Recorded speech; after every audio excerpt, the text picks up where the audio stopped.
I swear to God, I'd been driving that road for 20 years and never heard silence scream. Until that night in the Arizona desert. No wind? No engines? Just my headlights cutting through a world that had already stopped breathing. They said the country was locked down, that no one could cross the border. But my trailer wasn't just freight. It was life support for a dying city. And out there, somewhere between mile marker 140 and hell, a voice came through the radio. A woman's voice. Soft, calm, too calm. She told me things no one outside command should have known. And then she said my name. How the hell did she know my name? What happened next? No one would believe. Stay with me. Don't touch that dial. Don't scroll. Hit that like, smash that subscribe, and listen to the end. Because the truth about what I heard out there will change the way you look at silence forever. The desert stretched like an endless sheet of rust and gold beneath a pale orange sky. The first light of morning crawled across the asphalt of Route 66, catching the chrome of Jack Henderson's 18-wheeler as it hummed west. The truck's massive shadow rolled over cracked earth and scattered cacti, then vanished into the heat haze ahead. Jack sipped lukewarm coffee from a dented metal thermos. The taste was bitter, burned the way he liked it. It kept him awake. The radio crackled beside him, spitting out fragments of static and news reports that felt too surreal to belong to the real world. The Centers for Disease Control has issued a national advisory. All interstate travel is to be restricted beginning midnight. State authorities are preparing for full quarantine. He turned the volume down. He'd been hearing the same warning since Oklahoma. But now the tone of the announcer had changed. Less disbelief, more fear. The world outside his windshield looked the same desert, the same empty road. But something in the air felt heavier, like the silence before a storm. Jack rubbed the back of his neck. Full quarantine, he muttered. Sure. He'd seen enough panics in his time, gas shortages, blackouts, storms, all of them came and went. America kept rolling. But this time, something in the announcer's voice lingered in his mind. He downshifted, the engine growling like a restless animal. On the passenger seat lay a sealed envelope with the logo of Eagle Trans Logistics. Inside were delivery papers for a cargo of ventilators, medical equipment bound for a hospital in San Diego. The job had come in last minute, labeled urgent medical priority. The company dispatcher had sounded tense. Jack had been on the road since yesterday evening, pushing through the night, chasing the faint promise of dawn. He hadn't seen another truck in hours. The radio suddenly caught another voice, a live report from a local station somewhere near Flagstaff. Residents advised to stay indoors. Border between Arizona and California expected to close within hours. National Guard units are being deployed. Jack frowned. He reached for his phone on the dash. No signal. Not even a single bar. He tossed it back. The desert didn't care about cell towers. He looked at the horizon, a line of mountains in the distance, their peaks glowing faintly pink. It was beautiful, almost peaceful, and that calmness made everything else feel unreal.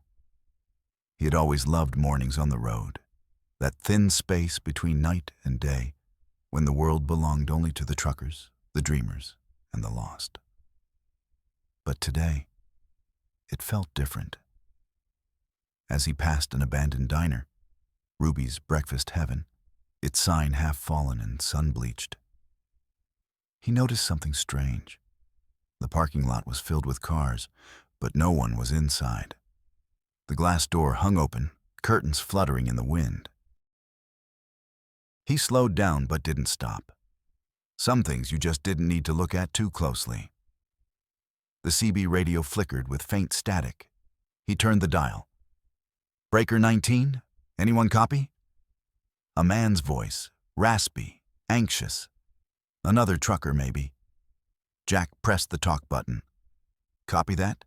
You out here on 66? Yeah, brother. Eastbound. You hearing this quarantine crap? Yeah, Jack said. Sounds like bad timing for a delivery run. Ain't that the truth? They're saying they'll close the state lines. You got somewhere to be? Better make it fast. Static swallowed the rest of the message. Jack stared at the empty horizon again, feeling a small shiver crawl up his arms. He pushed the pedal down. The truck roared louder, as if trying to outrun whatever was coming. The morning sun climbed higher, painting the world in bright gold. The wind through the open window carried the dry scent of dust and diesel. For a brief, fragile moment, it almost felt like freedom. But somewhere behind him, miles away, maybe less, America was shutting down. And ahead, somewhere beyond that horizon, waited California. And a promise he didn't yet understand he was making. 2 nights earlier, the yard lights at Eagle Trans in Amarillo burned a sterile white over rows of trailers like sleeping whales. Jack Henderson stood in the shadow of a high chain-link fence, breath fogging in the cold that always came after sundown on the plains.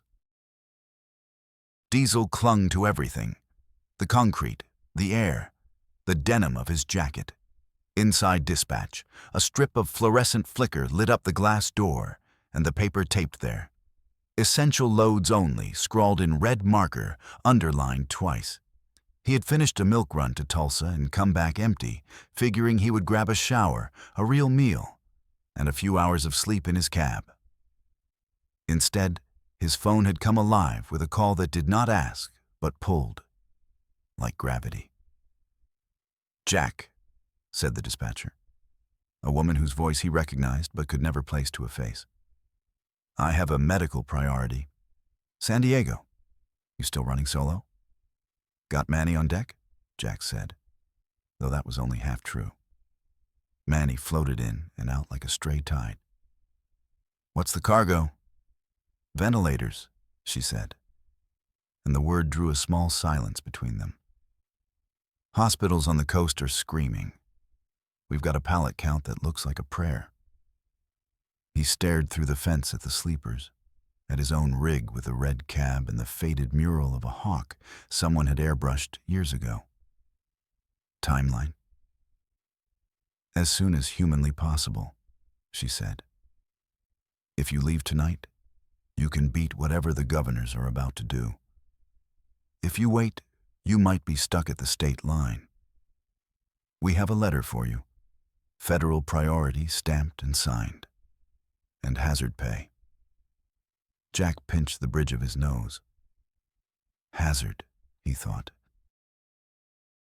He had hauled freight through blizzards and wildfire detours, through nights when the highway was a black ribbon slick with ice, through mornings when fog swallowed the road whole. Hazard to him was a familiar kind of kiss. But a virus was something else, a quiet thing that found you without sound. "Send me the paperwork," he said. "I'll wake Manny." He hung up and crossed the yard, boots scuffing grit. The trailer they pointed him to was sealed already, tagged with a yellow strip like a hospital band. He ran his palm along the cool metal and felt a strange echo in his chest, as if the trailer itself were breathing. Manny answered the call on the 3rd ring, voice thick with sleep and whiskey. "Brother, you better be delivering me breakfast." "Medical run," Jack said. "California, ventilators, priority letter and extra pay. You in?" A pause, then a muffled cough. Jack watched his words turn to steam in the air. A pickup growled past on the access road, tailgate rattling, and disappeared into the dark. "I'm not touching California," Manny said finally. "Not this week, not this month. They're saying people are dropping in the emergency rooms. They're closing schools. I got a wife, man.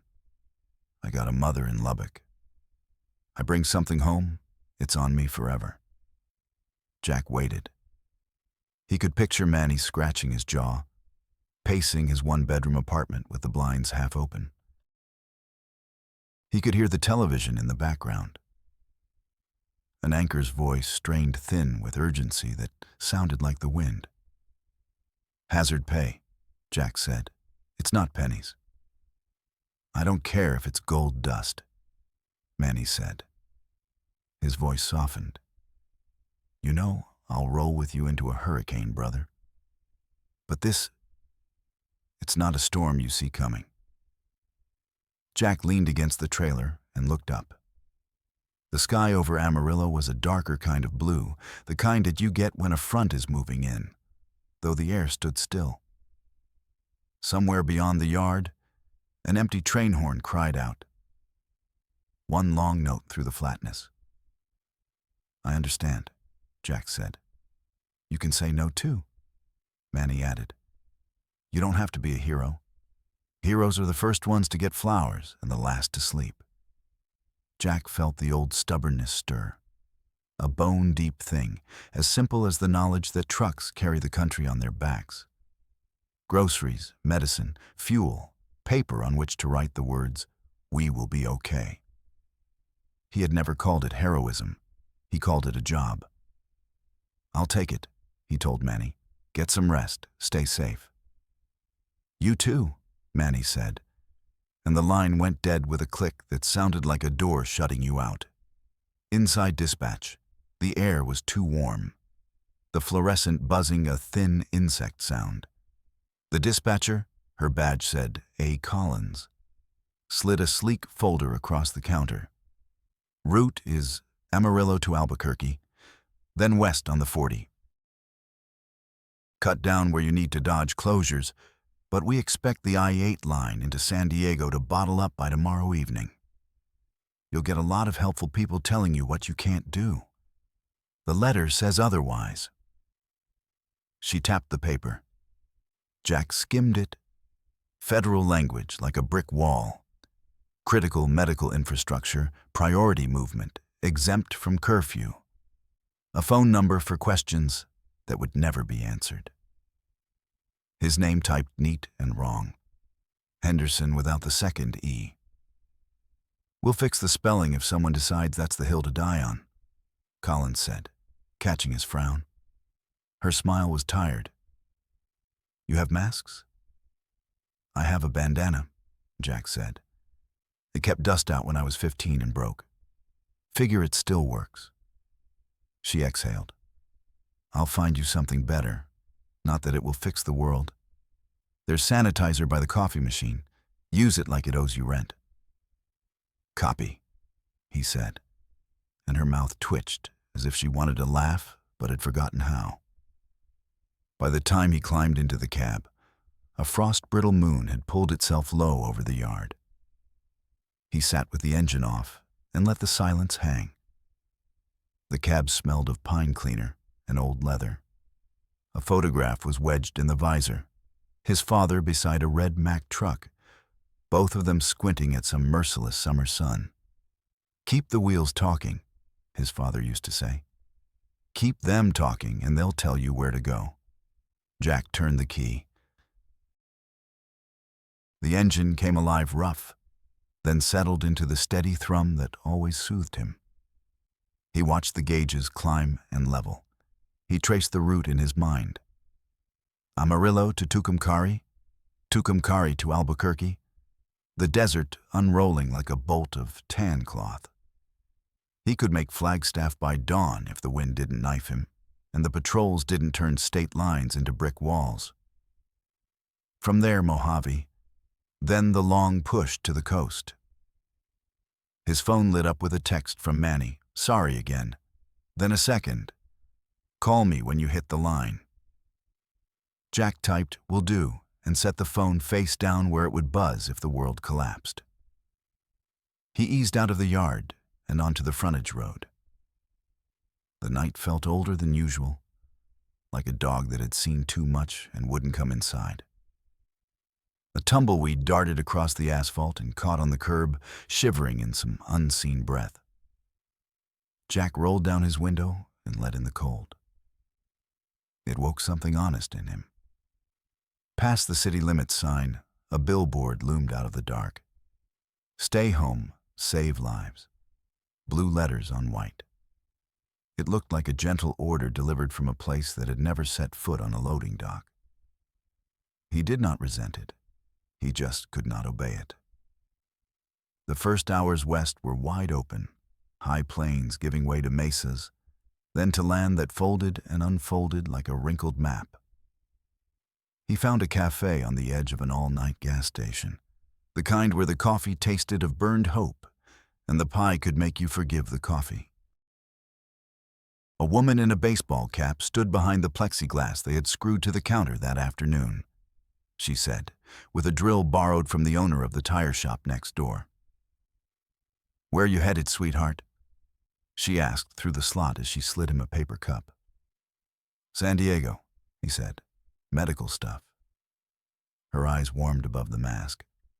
"Then this one's on me." He shook his head. "I can pay." "You can thank me by getting there," she said. "My sister's a nurse in Yuma. They're already short on beds. She says the waiting room sounds like the ocean. That's how many people are coughing." He had no reply that did not taste like ash. He lifted the cup in a small salute and carried it back to the cab. New Mexico welcomed him with a sign that looked like every sign and, tonight, like a prayer flag. He pushed on. Somewhere around Santa Rosa, the radio gave him a voice reading numbers like weather warnings. Jack turned the volume down until the numbers were only a hum. He preferred the truck's song, the steady rhythm of pistons and road seams, the little clicks when the load settled, the wheeze of the air brakes when he coaxed the rig down a grade as if it were a tired horse. By the time the rim of dawn ghosted the eastern sky behind him, he had crossed the river into Albuquerque and watched the city's lights gather around the mountains like fallen stars. The westward lanes felt thinner, as if traffic itself were holding its breath.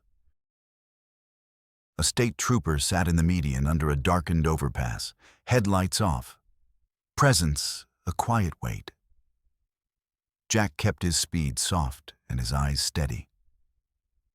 Half a day later, a phrase that felt more honest than any clock, he pulled into a truck stop outside Gallup to fuel. The pumps were wrapped with yellow tape in a zigzag that forced people into a line. A handwritten sign said, "Please keep the length of one pickup between you and the next." He did the math in his head without thinking, translating distance into truck. A driver in a camo jacket and a sunburned face nodded at him from 6 paces away. "You hearing anything about the border?" the man called. "California side?" Jack lifted his chin. "Only rumors." "They're saying the guard's out," the man went on. "Barricades and all that. They turn you around, tell you to find a motel, like motels are going to save anybody." "Got a letter," Jack said and tapped the folder in his jacket. "Says I'm essential." The man spat, not at Jack but at the absurdity of the word and all the weight it had to carry. "Aren't we all?" he said. But there was no hatred in it, only the tired brotherhood of the road. Back on the highway, the land opened into the kind of emptiness that made you feel both small and chosen. Jack drove inside that feeling and tried not to name it. He ate from a bag of almonds, drank water warm as breath, and thought about the hospital at the far end of all this asphalt. He tried to picture who would touch the ventilators first. A tech in scrubs, a nurse whose eyes had forgotten what rest meant. He tried not to picture the patients, the way the machine would sound in a quiet room. Late afternoon found him descending into the red rock near the Arizona line, a storm bruise dragging itself across the southern horizon. He checked the mirror. The seal was intact, the load quiet. It was a neat, obedient piece of cargo. It did not know there were barricades ahead. It did not know it was precious like breathing. His phone found a lone bar and rang. The caller ID was Manny again. "You close?" Manny asked without hello. "Arizona line," Jack said. "I can feel the sand in my teeth." "You hear they're closing county roads near Needles?" Manny's words tumbled over each other. "My cousin's buddy got turned around by a sheriff who looked like he hadn't slept since last summer. Says National Guard set up a choke point where the 8 splits." "I have the letter," Jack said. "I'll keep it in the light." "Keep yourself in the light," Manny said. "A beat. You could still turn back. They'll put someone else on it. Some kid who thinks he can't be touched." "I've been that kid," Jack said. "I'd rather it be me." Manny breathed hard into the phone, then went quiet, then laughed without humor. "Stubborn old horse." "Old, I'll give you," Jack said. "Stubborn is a virtue where I'm from." "Call me when you cross," Manny said. His voice lowered. "And Jack, don't shake hands with anybody. Talk through glass if you can. Wash like your life depends on it." "I'll pretend the world is gasoline," Jack said. "And I'm the match I don't want to drop." When the call ended, the silence felt different. Not empty, but full of things not said. He drove with the window cracked and the storm smell riding the wind, dust, faraway rain, a metallic tang that made the back of his tongue ache. By dusk, he reached the Arizona way station and found it unmanned, the digital sign flashing closed like a shrug.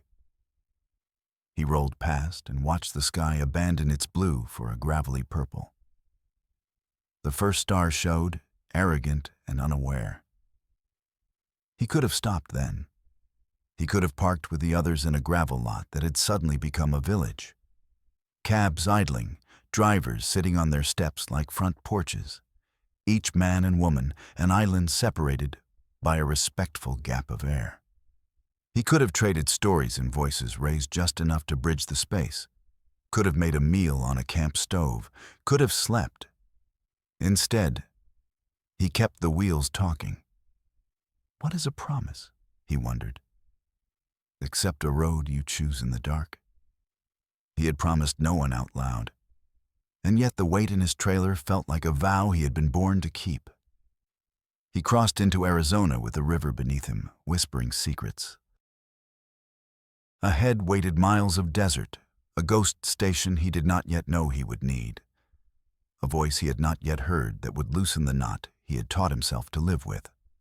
For the moment, there was only the engine and the long west, and the soft insistence of a duty he could not untie. By the time Jack hit Kingman, Arizona, the world had changed again.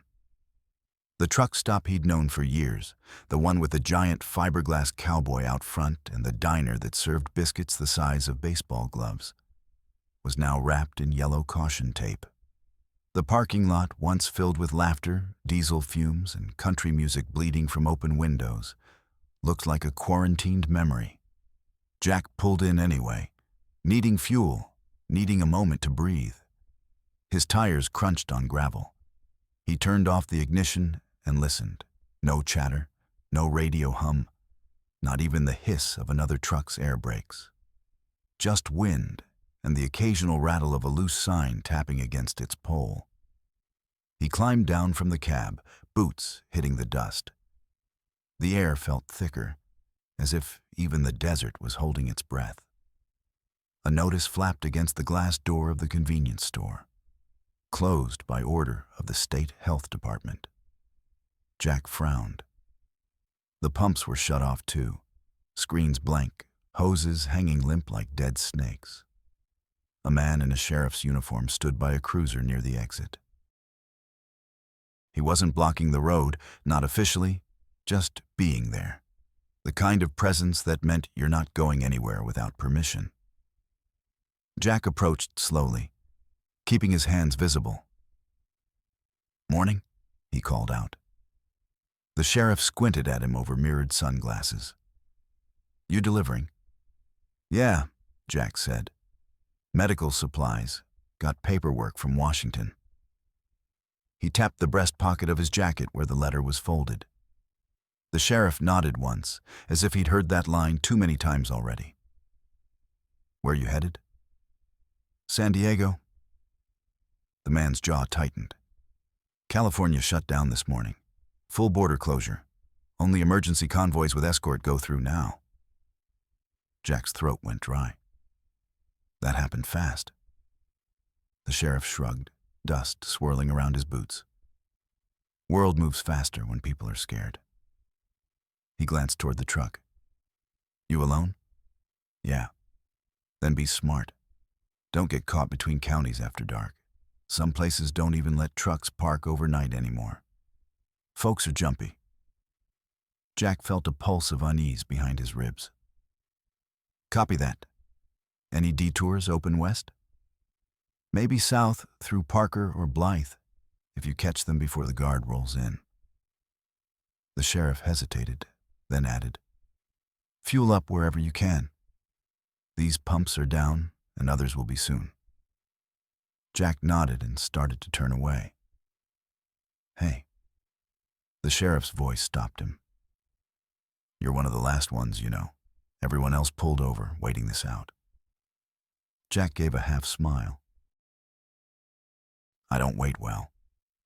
The man studied him for a moment, then said quietly, No one does. Not anymore. Back in the cab, Jack rubbed his face, eyes stinging with fatigue. He turned on the CB radio, hoping for some familiar noise, anything to break the silence. Static. Then a faint male voice cutting through the snow. Breaker 19. Anyone westbound on the 40, come back? Jack grabbed the mic. Copy that. This is Roadhawk, westbound near Kingman. Roadhawk, this is Bearclaw. You hearing about closures? Yeah, Jack said. They're sealing state lines. You caught on the wrong side? 10-4. Sitting at a way station near Needles. They're turning everyone around. Troopers say they'll start towing rigs tomorrow. Towing? Yeah. Guess they don't want people sitting in clusters. Some drivers are trying to camp out together. Makes the locals nervous. You know how it is. Jack exhaled slowly. Yeah, I know. He hung the mic back and sat there, listening to the wind outside. He could almost feel the country tightening, cities locking their doors, highways going dark, rest stops becoming ghost towns. The silence pressed in till it felt like a physical thing. He started the engine, the rumble echoing through the empty lot, and eased back onto the road. Asphalt shimmered under the heat, and the sun glared white above the desert. At a checkpoint just outside Lake Havasu, soldiers in fatigues waved traffic through single file. Trucks idled in a slow crawl, a metallic river of diesel and worry. One soldier, young enough to still have acne under his helmet strap, signaled for Jack to stop. Jack rolled down the window. Delivery for a San Diego hospital, he said, handing over the letter. The soldier scanned it, then stepped aside to confer with another officer. Jack watched their mouths move behind masks.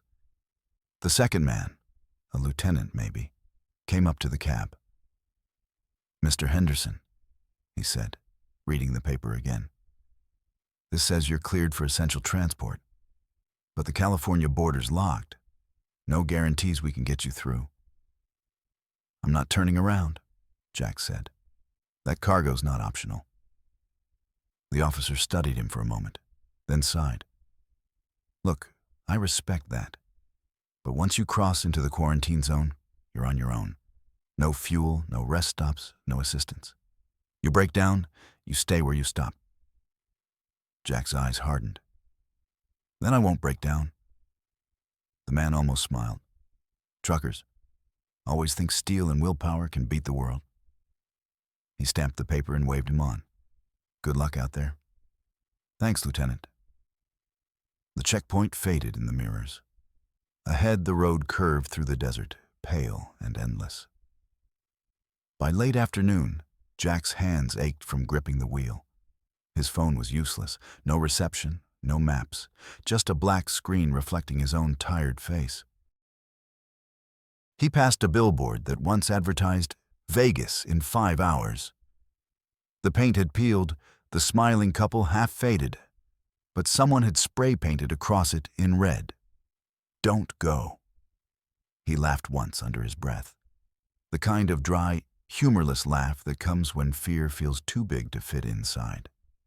The sun was low when he saw the sign for an old gas station about 10 miles ahead.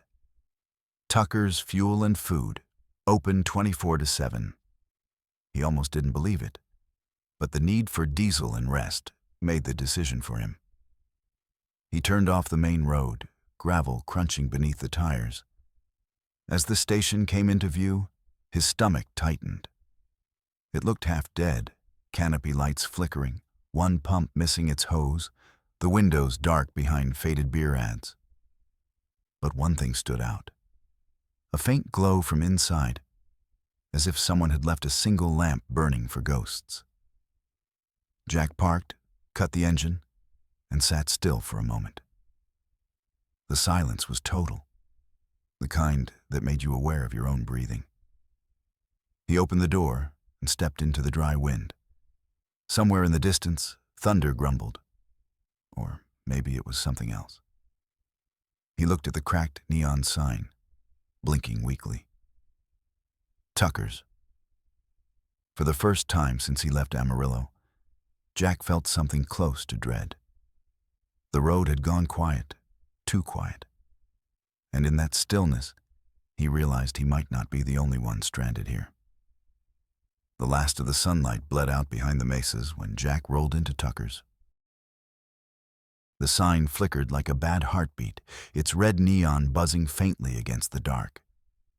The desert stretched out on all sides, a flat, endless ocean of sand and scrub, glowing faintly under the first stars. He parked near the pumps, cut the engine, and sat in the humming silence that followed. For a moment, he thought he could hear the land breathing. A deep, ancient sigh through the wind. The station looked like time had forgotten it. Cracked glass doors, weeds splitting the concrete, an old soda machine tilted against the wall, still bearing the logo of a brand that hadn't existed in decades. Yet, in the narrow strip of light under the door, something moved. A shadow, quick and human. Jack stepped down from the cab. The gravel shifted under his boots, loud in the emptiness. "Hello?" he called out. A figure appeared behind the counter inside, a man in a dirty baseball cap, eyes glinting under the fluorescent hum. He motioned for Jack to come in. The door creaked as he pushed it open. A bell jingled weakly, like it hadn't been touched in years. Inside, the air smelled of dust, old oil, and instant coffee.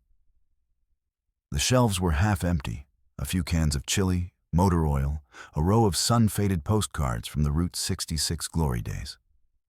The man behind the counter wiped his hands on a rag. "You the guy in the red Freightliner?" Jack nodded. "That's me." "Lucky bastard. You got diesel?" "Running low." "Then you're luckier than most. Pumps still work here." "Generator's old, but she's got fuel.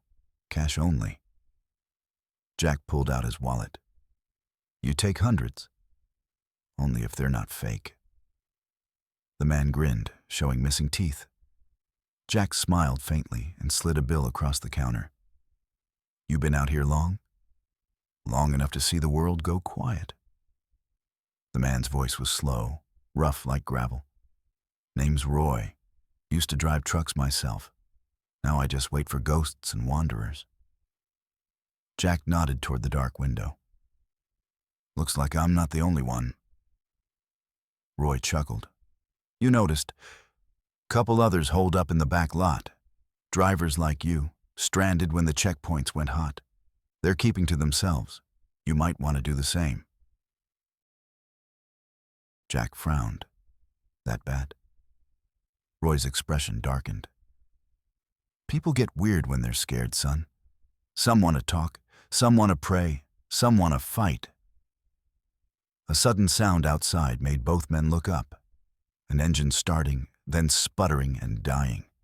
The cough of metal, a curse shouted. Then silence. Roy sighed. That'd be Charlie. Poor bastard's been trying to fix his rig for 2 days. Keeps saying he's heading west to find his wife. She's a nurse in Riverside. But he ain't getting past the barricades. None of us are. Jack felt the weight of that settle on him. The thought of his cargo, the sealed trailer full of ventilators, meant for people gasping for air, pressed heavier against his conscience. He rubbed the back of his neck. Mind if I sit a while? Roy gestured toward a small table by the window. Be my guest. Coffee's on the house, if you can stomach it. Jack poured himself a cup from the stained carafe. It was thick, bitter, and somehow comforting. They sat in silence for a while, listening to the faint rattle of the wind outside. Then, a voice crackled over a CB radio behind the counter, faint, almost drowned in static. Breaker. Anyone on 66 come back? This is dispatch calling any active Eagle Trans drivers. Jack froze. He knew that voice, calm, steady, with a hint of warmth behind the static. He set down his cup. Turn that up, he said. Roy twisted the knob. The voice came clearer now, though still broken by interference. If you're still en route, please check in. We've lost most of our network. Repeat, lost contact with multiple drivers. This is Macy at Eagle Trans Dispatch. Please respond. Jack leaned over the mic. This is Roadhog. Jack Henderson. Copy that, Macy? A pause. Then, Jack? Oh, thank God. You're still out there. He exhaled, something easing in his chest. Still rolling, though barely. The line's full of closures. Yeah, I know. It's chaos here. I've been stuck at home since yesterday. Company shut down the office. You're on your own out there. Tell me something I don't know. You still hauling the ventilators? Affirmative. Heading west, but the border looks sealed. Don't try to push it yet. I'll see what I can find. There's talk of temporary military corridors for emergency transport, but... Her voice cut off, replaced by static. Macy? You still there? Nothing. Roy leaned back, whistling low. Pretty voice. She your boss? Dispatcher. Jack said quietly. Guess she's the last one left on the wire. He stared at the radio, the hum of static like the world breathing through a broken lung. Outside, lightning flickered on the horizon, dry and soundless, veins of white against the black desert sky. The other truckers moved like shadows between their rigs, their silhouettes long and hollow under the floodlights. Jack finished his coffee and stood. Thanks for the fuel. Roy nodded. You be careful out there, son. The road ain't the same anymore. I noticed. He walked back to his truck, the wind colder now, the air heavy with dust. As he climbed into the cab, the CB hissed again, faint, like a whisper through the dark. Jack, you still there? He grabbed the mic. Still here, Macy. Good. Don't lose signal. It's nice to hear a human voice again. He smiled, though she couldn't see it. You and me both. I'll stay on the line as long as I can. Just don't hang up, okay? Wouldn't dream of it. Outside, the desert was swallowing the last of the light, and the highway stretched west like a scar across the earth. For the first time in years, Jack wasn't just driving toward a destination. He was driving toward a voice. And in the mile-deep silence of Arizona, that voice was the only thing keeping him human. The night outside Tucker's was endless. Black sky, cold stars, and the desert whispering like a restless sea. Jack sat in the cab of his truck with the radio light glowing soft green against the dashboard. The engine was off. The only sound came from the low hiss of the CB, like the world itself was breathing through static. "You still with me, Jack?" Her voice came faint, but steady. "Macy." He smiled, a small, tired thing. "Still here. Thought maybe you fell asleep on me." "Sleep's overrated these days. Besides, I've got no one to talk to but my cat." Jack chuckled. "What's its name?" "Pumpkin. He's orange, fat, and currently glaring at me for hogging his couch." He could almost see it, her small apartment, maybe in Dallas or Phoenix, dim light from a TV no one was watching, blinds half closed against a city gone quiet. "Sounds like a good companion," Jack said. "Doesn't argue back. He only argues when I forget dinner time." A soft laugh. "What about you? You always ride alone?" Jack looked out through the windshield at the faint shapes of the other trucks parked in the darkness, their silhouettes like sleeping beasts. "Yeah, been that way a long time. Easier that way. No one to wait on, no one waiting for me." "That sounds lonely." He shrugged, though she couldn't see it. "You get used to it." "I don't think people are supposed to get used to loneliness," she said quietly. The words hung between them for a while, stretching across miles of dead highway and radio waves. Jack leaned back in his seat, the leather creaking. "So, Macy, you always sound this calm when the world's falling apart?" "Not always," she admitted. "I used to work dispatch for regional lines, local deliveries. But after my dad passed, I took over his shift handling long-haul routes. He said the road talks back if you listen long enough. Guess I'm listening now." Jack nodded slowly. He was right. "What about you?" she asked. "What got you behind the wheel?" He thought about that, about the long summers in Texas, watching his old man grease the engine block, the smell of diesel and hot metal, the hum of the CB in the background. "Guess I was born into it. My dad drove, his dad too. Some folks inherit houses, we inherit highways." "And ghosts, maybe?" Macy said softly. Jack glanced at the letter on the dashboard, the one stamped Federal Priority. "Maybe." They talked for hours, about nothing and everything. About the desert at night, the strange beauty of abandoned motels, the way America could look like a photograph taken too late.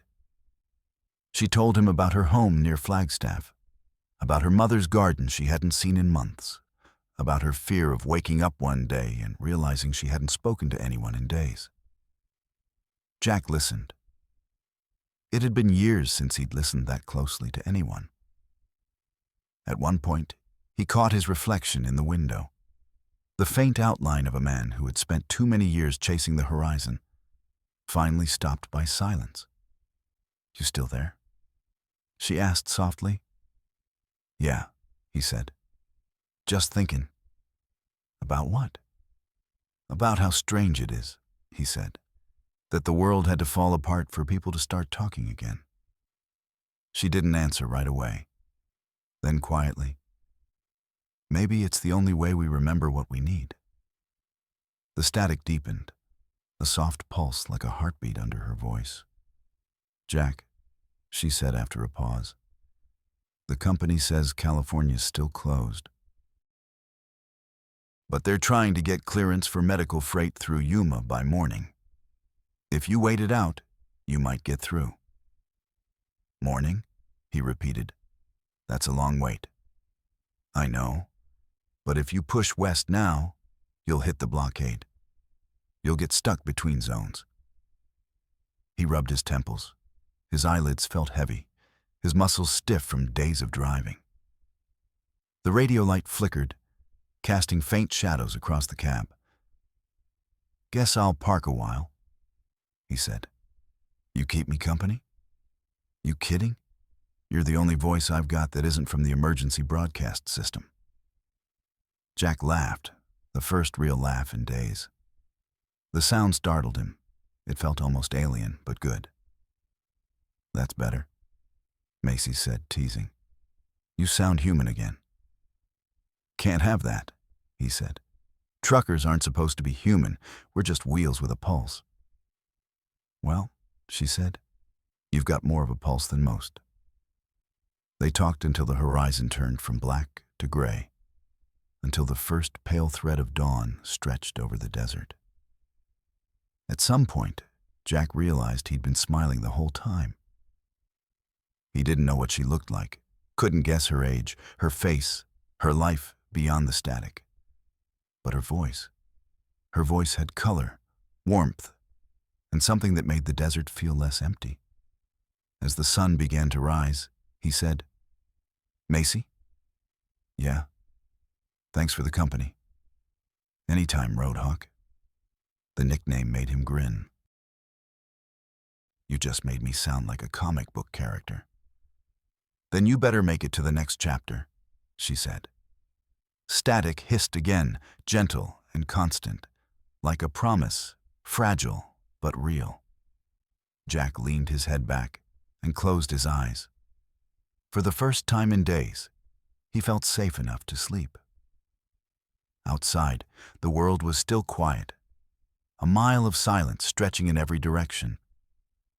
But somewhere, hundreds of miles away, a woman sat in a small apartment with a cat on her lap, listening to the same static and smiling at the same sky. Neither of them said it out loud, but they both knew.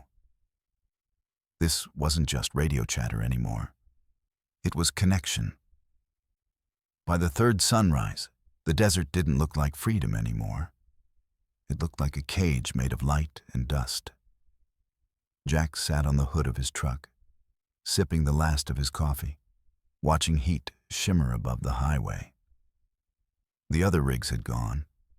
Some turned back east. Some vanished during the night without a sound. Only Roy's flickering sign remained, buzzing faintly in the wind.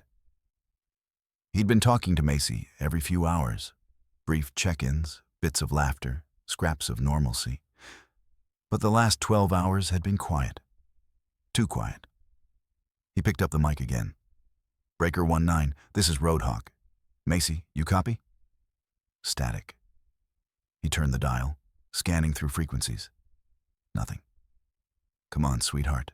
Don't go quiet on me now. Finally, a faint voice broke through, shaky and distant. Jack? You still out there?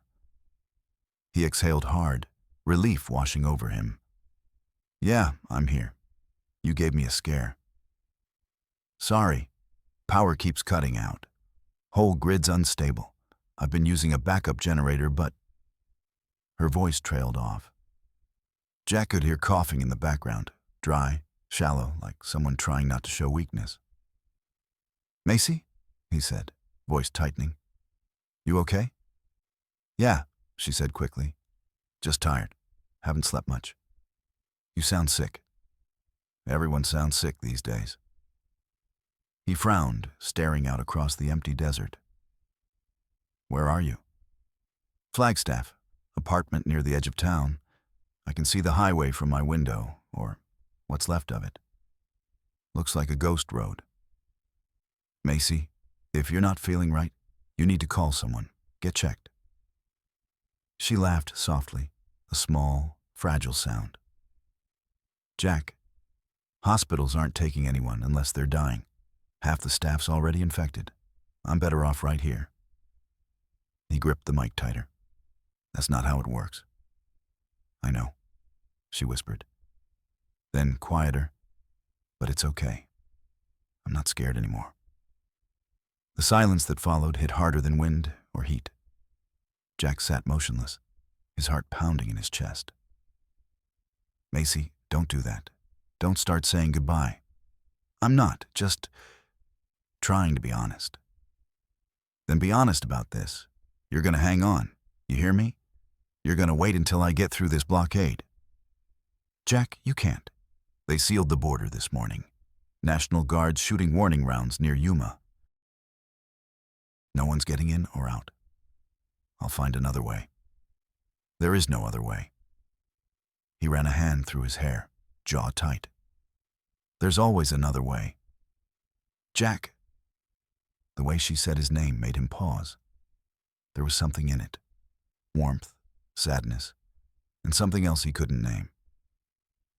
You've done enough, she said. You got that cargo this far. Maybe that's all you were meant to do. Don't say that, he snapped. You think I came this far to quit? The CB crackled. She coughed again, harder this time. You can't fix this one with wheels and diesel, she whispered. But hearing you these past few days, it's been something, Jack. It's made all of this a little less empty. His throat felt tight. Don't you start talking like that. You hang on. You tell me what you see out your window. Tell me about the streetlights, the sky, whatever you got. There was a long pause. Then, it's snowing, she said softly. Tiny flakes, barely there. Looks like ash falling slow. Never thought I'd see snow in April. He closed his eyes, picturing her, sitting by a window with a blanket around her shoulders, face pale from fever, watching the world fall quiet. Macy, he said quietly, you tell me what you need. I just need you to keep talking, she said. So he did. He told her about the smell of rain on hot asphalt, about the neon lights of truck stops in New Mexico, about the time he and his father drove through a thunderstorm so fierce it lit up the road like daylight. He talked until the sun began to sink again, until his voice went raw. You still there? Silence. Macy? Nothing. He waited. 10 seconds, a minute, 5. The static hummed, cruel and empty. Jack's hand trembled as he reached for the mic again. Come on, Macy. You don't get to sign off on me now. Still nothing. He tried her frequency again and again. The line stayed dead. Outside, the wind rose, kicking dust against the windshield. The horizon turned copper and blood red. Jack sat back, staring at the darkening road ahead. His reflection in the glass looked like a stranger. Tired eyes, jaw set like stone. He knew what came next. He could feel it in his bones, the way old truckers could feel a storm before it hit. If she was sick, if she was alone, then he wasn't done yet. He turned the ignition. The truck roared to life, engine growling like it understood his anger. Roy stepped out of the store, waving his arms. Where the hell you going, son? They'll shoot you if you cross that line. Jack rolled down the window. Then they better aim straight.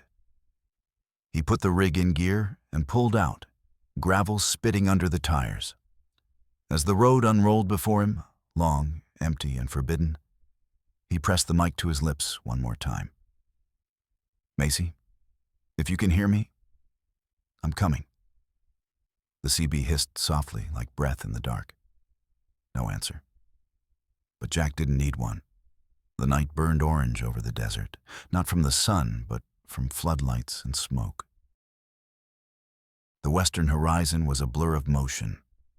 Barricades, military trucks, and the restless silhouettes of soldiers moving like ghosts through the haze. Jack sat behind the wheel of his rig, the engine idling low, headlights dimmed. His hands gripped the wheel tight enough to make the leather groan. The CB radio hissed faintly, a quiet reminder of the silence on the other end. Macy, he said again, voice low. You copy? Nothing. Only static, soft and endless. He looked at the paper still clipped to his dashboard. The Federal Priority Letter.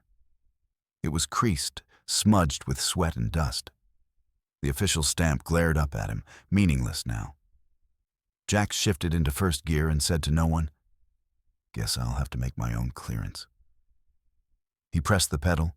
The truck lurched forward, tires crunching over gravel, then rolling onto the blacktop. Ahead, the desert swallowed the road in heat haze and red dust. He turned west. The first checkpoint came just before the border. Concrete barricades, chain-link fences, and Humvees lined up under blinding lights. Soldiers moved in tight formation, rifles slung over their shoulders. Jack slowed just enough to read the sign. Stop. Military restricted zone. Do not proceed without clearance.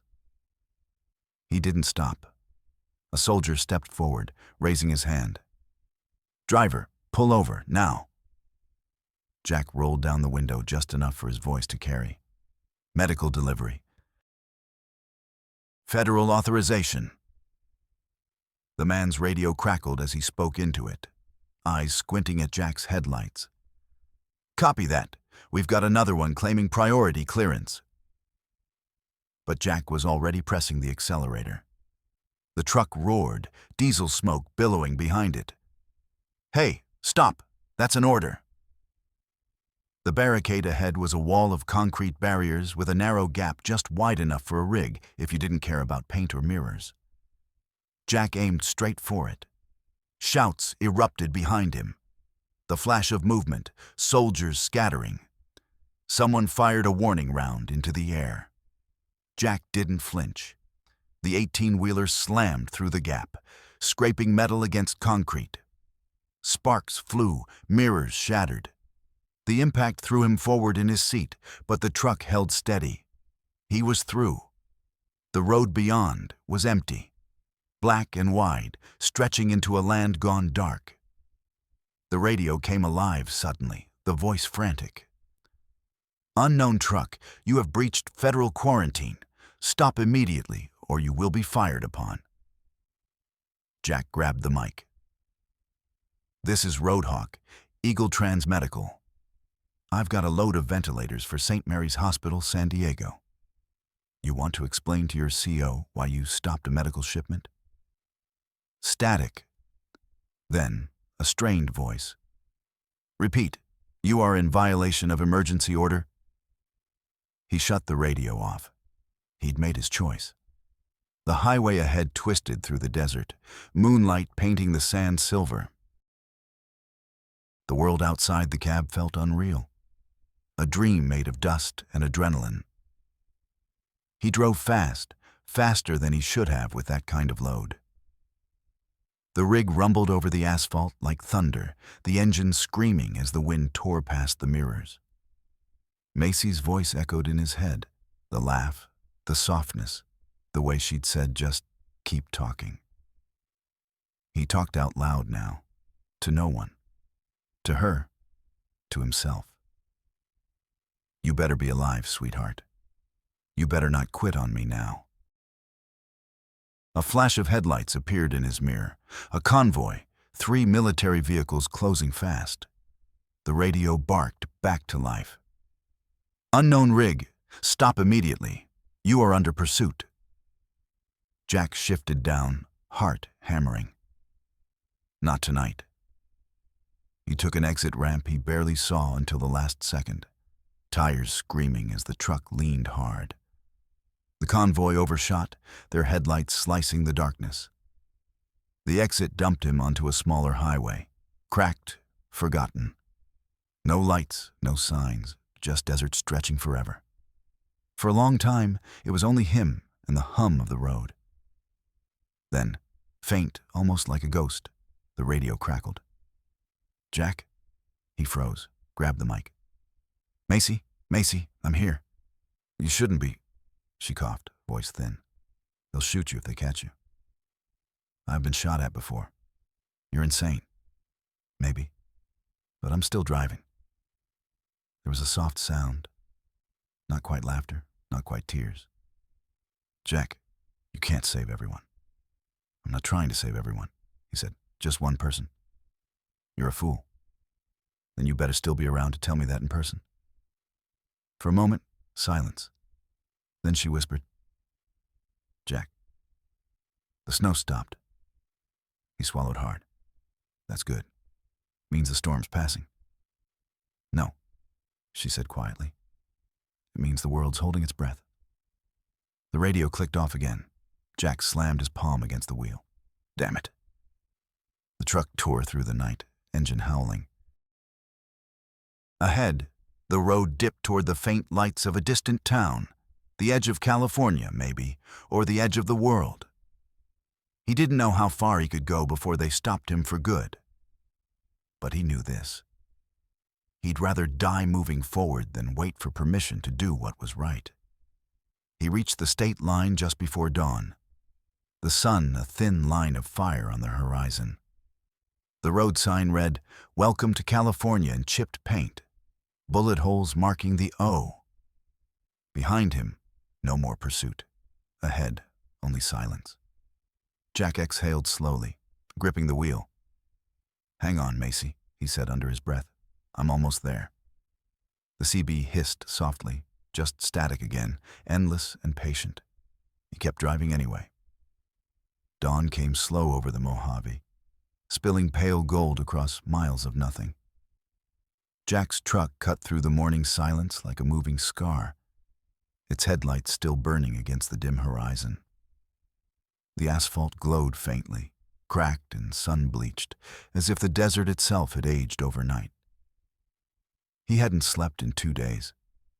His eyes burned, his hands ached, and the taste of stale coffee sat bitter on his tongue. But he didn't dare stop, not now. Not when the world behind him had already fallen away. The radio sat silent on the dash. Every few miles, he tried again. Macy, this is Roadhawk. Come in. Static. Always the same whispering static, like breath caught between worlds. He'd memorized her voice, every inflection, every soft laugh, every cough she tried to hide.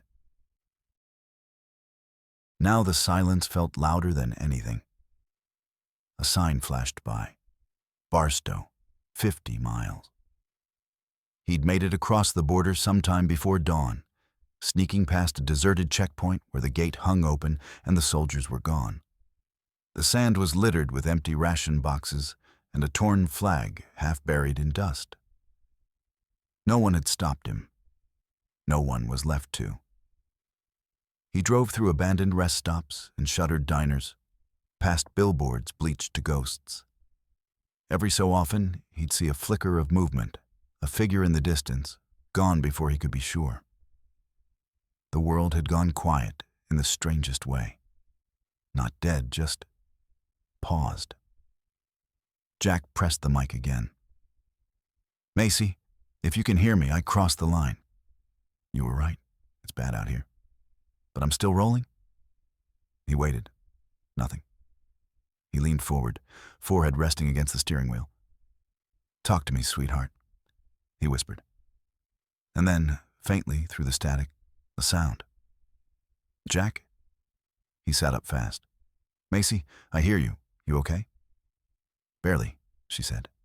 Her voice was weak, shaky. You shouldn't have crossed. I told you I would. I'm about 2 hours out. You hold on. Don't, she said softly. It's not worth your life. The hell it isn't. She coughed, the sound sharp and small. You're stubborn as hell, you know that? He smiled faintly. That's what my ex used to say, usually right before I proved her wrong. You're impossible. I get that too. She was quiet for a moment. Then, you know what I miss most? What? Noise. Stupid, ordinary noise.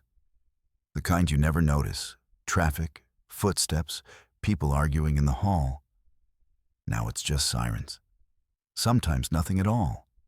It's like the world forgot how to breathe. Jack stared out at the highway unrolling before him, the world washed in light and silence. Then I'll make noise for both of us. Jack, yeah? Promise me something. Name it. If I don't make it, you keep driving. You don't stop for ghosts. He swallowed hard. You're not a ghost. Everyone is, eventually. The words hit him like a fist. He wanted to tell her she was wrong, that he'd find her, that she'd open her door and he'd be standing there, road dust on his boots and relief in his chest. But the truth was there, heavy and cruel. She might not make it through the day. He pressed the mic tighter, as if that could bridge the distance. Macy, listen to me. You hang on. You've still got that cat, remember? Pumpkin? She said with a faint laugh. He's been glaring at me for ignoring him. He's probably the only one still mad at me. Then you owe him dinner. Guess I do. Her voice trembled, not from laughter this time. Jack, I don't want you to see this place. Not how it is now. Just promise me you'll deliver the cargo and turn around. Don't look for me. He didn't answer. Jack? He finally said, You ever driven through San Diego at night? From the east side? No. Highway curves right above the ocean. You can see the whole city. Lights on the water, ships in the bay. First time I saw it, I thought I'd found heaven. You think you'll find it again? He smiled sadly. I think heaven's on the other end of this radio. She didn't reply, just static, soft, endless, pulsing like a heartbeat. Macy? I'm here. You sound tired. I am. Then rest, I'll talk. He kept driving and talking, about old roads, about truck stop food that could kill a man faster than a bullet, about sunsets over the Rockies, about nothing at all. He talked because silence meant goodbye. When he finally reached the outskirts of San Diego, the air smelled of salt and smoke. The freeway sign still stood, green and sun-bleached. But the lanes were empty, no cars, no people. Just the hum of his own engine echoing off concrete walls. He switched the mic again. Macy, I made it. I can see the bay. Silence. He tried again. Macy, you there? Static. Then, faint, almost lost in the noise, her voice soft as wind. Thank you, Jack. And then nothing. He waited for a minute, then another, then 5. The radio light flickered once, then went dark. Jack sat frozen, staring at the dead signal. He could feel his heartbeat in his hands, his throat, everywhere. Macy, he whispered. No answer. Outside, the city stretched silent beneath him, streets glinting under morning light, the ocean dull and still. Jack reached over, switched off the CB, and pulled the truck back into gear. The hospital was only a few miles away. He wasn't stopping now. The city looked like a photograph left too long in the sun. San Diego, bright blue sky, palm trees motionless in the still air, streets that once pulsed with life, now hollow as bones. Jack rolled down the avenue in low gear, the sound of his diesel echoing off empty glass buildings. Every traffic light still blinked faithfully between red and green, though there was no one left to obey them. He drove past abandoned cars lined along the curbs, doors left open, grocery bags spilled across sidewalks. A newspaper fluttered across the road, headlines screaming from 2 days ago. Governor declares total lockdown. He ran over it without slowing down. When the hospital came into view, his chest tightened. St. Mary's Medical Center, white concrete and glass, surrounded by fences of chain link and barbed wire. The gates were manned by soldiers in masks and fatigues. Their rifles caught the sunlight like knives. Jack slowed, pulled up to the checkpoint, and killed the engine. A young officer stepped forward, his boots crunching glass. Driver, stay in the cab. Jack leaned out the window, holding up the envelope. Federal delivery, ventilators for this hospital, emergency transport authorization. The officer raised a hand to the others, then gestured for Jack to wait. He spoke into a radio clipped to his vest. Another voice answered, muffled, sharp, impatient. The man nodded, then looked back up. You're cleared for entry. Pull up to loading dock C. Don't get out until instructed. Jack nodded once and eased the rig forward through the gate. Inside the fence, the hospital grounds were eerily quiet. A few ambulances stood parked under the awning, doors open, stretchers empty. Someone had left a clipboard on the pavement, pages fluttering in the wind. He backed the trailer into position and set the brakes. Through the side mirror, he saw two workers in protective suits approach, moving with cautious precision. They waved him to stay put. Jack rolled down the window.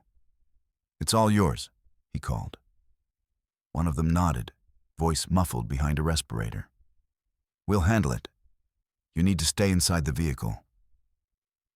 He watched as they unsealed the trailer doors. A hiss of air escaped, followed by the dull thump of metal crates shifting inside. Even from where he sat, he could see the hospital staff's posture change. That little spark of relief, of something like hope, when they saw what was inside.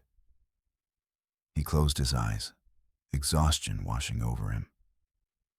"You made it, old man. You actually made it." Then the radio on the soldier's shoulder crackled. Jack couldn't make out the words, but whatever they were, the man stiffened and glanced toward the cab. He gave a small nod to the others. Two soldiers approached the truck. Jack frowned. "What's going on?" "Step out, sir," one said. "Slowly." Jack hesitated. "Why?" "Protocol. You've crossed multiple quarantine zones. You'll need to be processed before we release the vehicle." "Processed," he repeated. The word sounded like a sentence. "Please, sir." He sighed, unbuckled, and climbed down. His legs shook as his boots hit the pavement. The air smelled like disinfectant and ocean salt. They led him to a small tent by the loading bay, a makeshift checkpoint with cots, masks, and clipboards. A medic in goggles scanned him with a handheld thermometer, then swabbed his nose. Jack barely reacted. "Sit tight," she said. "Results in a few minutes." He sat on a folding chair outside the tent. From here, he could see the hospital entrance, glass doors plastered with signs, "Isolation area, authorized personnel only." Inside, nurses moved like ghosts, gowns rustling, eyes hollow. He glanced toward the dock. The last of the ventilators were being wheeled through the doors, each crate labeled with the same word in red letters: life support. Something in him cracked open at that. He thought of Macy's voice, the way she said, "The world forgot how to breathe." He thought of the snow in Flagstaff and the sound of her coughing through static. The medic returned, holding a clipboard. "You're negative," she said. "But you've been in multiple restricted zones. We'll have to keep you for observation." "How long?" 14 days. Jack laughed once, low and humorless. "Guess that's fair." They led him into the hospital's isolation wing, a corridor of white light and echoing footsteps.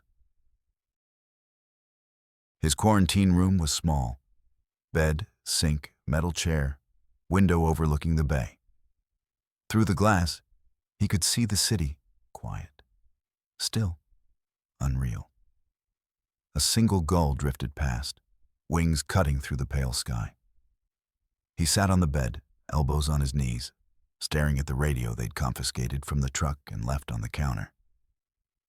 It was off, but he turned the knob anyway, listening for something that wasn't there. Nothing but silence. Hours passed. He didn't eat, didn't move, just sat with the empty hum in his head. Then, near sunset, a nurse in a hazmat hood stepped into the room, holding a small padded envelope. "This came through dispatch," she said. "Said it was for you." Jack frowned. "Who from?" She hesitated. No sender listed, but it was marked Flagstaff. He took it with trembling hands.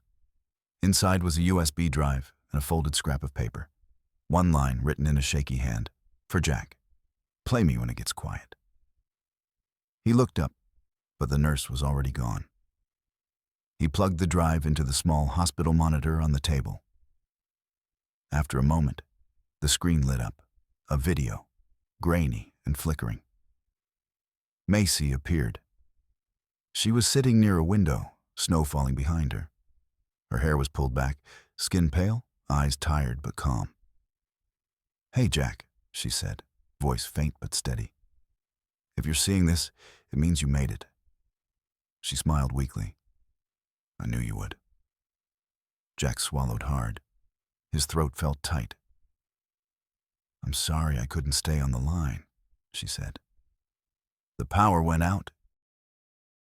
And, well, I ran out of time." She paused, taking a breath. "But I wanted to thank you for talking to me, for making the silence a little less lonely. You probably saved more lives than you'll ever know, maybe even mine for a while." Her smile flickered. "You once said the road keeps talking. Maybe it does. So keep listening. And if you ever pass through Flagstaff again, look up at the mountains. I'll be there. Somewhere between the sky and the snow." She hesitated, then whispered, "Thank you, Jack, for everything." The screen went black. Jack sat there a long time, the sound of her voice echoing in his chest. Outside, the bay caught the last light of day, gold fading to blue. Somewhere below, a siren wailed, lonely and distant. He turned toward the window and whispered, "You made it too." The world outside Jack's window looked washed clean. Pale sky, calm bay, empty streets stretching toward the ocean. From his quarantine room on the 12th floor, he could see the interstate cutting through the city like a thin silver vein. For the first time in weeks, there were trucks moving along it again. He sat by the glass, a blanket around his shoulders, the hospital wristband itching against his skin. His body was bone-tired, but the restlessness inside him hadn't faded.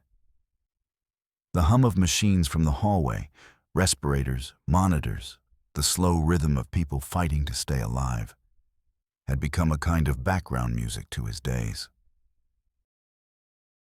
He turned the small USB drive over in his hand. He'd played Macy's video at least a dozen times. He'd memorized every flicker of her face, every pause between breaths, every faint tremor in her voice. Each replay felt like both a wound and a gift. He hadn't cried since his father's funeral, not until now. Jack leaned his forehead against the cool glass. Outside, the sun was rising. Soft gold spilling across the water, painting the sky in colors no camera could ever catch. It reminded him of Route 66 at dawn, the light stretching forever, promising another mile, another chance. He whispered, "Morning, Macy." His reflection in the window looked older than he remembered. Gray in his beard, lines etched deep around his mouth. The road had marked him in ways he hadn't noticed before. But his eyes, they were still the same, still searching. A soft knock at the door pulled him from the thought. A nurse stepped in, her mask hiding most of her face, but not the kindness in her eyes. "Good news, Mr. Henderson," she said. "You're clear. You'll be discharged today." Jack nodded slowly. "Guess I've done my time." She smiled faintly. "You and half the country. There's a trucker convoy moving west again, supply routes opening up. They're calling it the Rebuild Line. You might want to join them." He almost laughed. "The road doesn't seem to know how to stay quiet for long." "Neither do you, I bet." When she left, Jack packed what little he had. A change of clothes, the letter of authorization, the USB drive. The room felt hollow without the faint hum of her video replaying in the background. At the lobby exit, a soldier returned his keys, the worn metal tag engraved with his call sign, Roadhawk. You kept your rig in good shape, the man said. We refueled her for you. Jack nodded. Appreciated. The freight liner sat where he'd left it, dusted with salt and desert grit, but steady as ever. He climbed into the cab and ran his hand over the wheel like greeting an old friend. The CB was still mounted on the dash. He switched it on. Static filled the cab, warm, familiar, alive. Breaker 19, he said softly. This is Roadhawk, westbound and breathing. Anybody out there? For a few seconds, nothing. Then, a faint, distant voice crackled through. Copy that, Roadhawk. You still rolling? Jack smiled, pressing the mic. Always. The voice on the other end laughed. Good to know the road ain't empty yet. He set the rig in gear, eased onto the highway, and merged with a small convoy heading west. 3 trucks, all hauling medical supplies, all moving like ghosts through sunlight. As he drove, he noticed something on the dashboard.